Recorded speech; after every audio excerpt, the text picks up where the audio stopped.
Gusto niyo po bang i-customize ang lock screen ng phone ninyo, kagaya nito?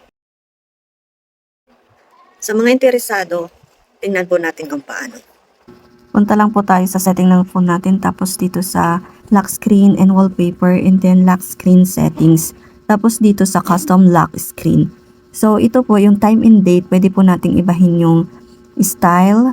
Ayan po. So pili po kayo kung ano po yung gusto nyo dyan, and then yung font po nila. Pwede ring ibahin yung color. And then pag okay na po, close natin. Pindutin lang po yung X.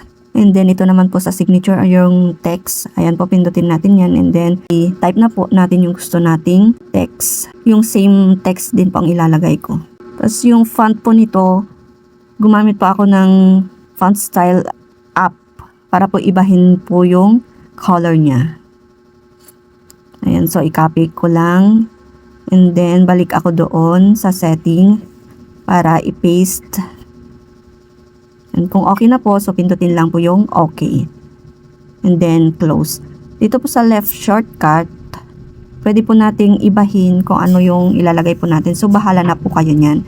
Gayon din po yung right shortcut. Pag okay na po, then pindutin na lang natin yung apply dun sa may taas. So i-check po natin. So ayan na po siya. Pero take note po, hindi lahat po ng unit ng phone ay may ganitong feature. Thank you for watching.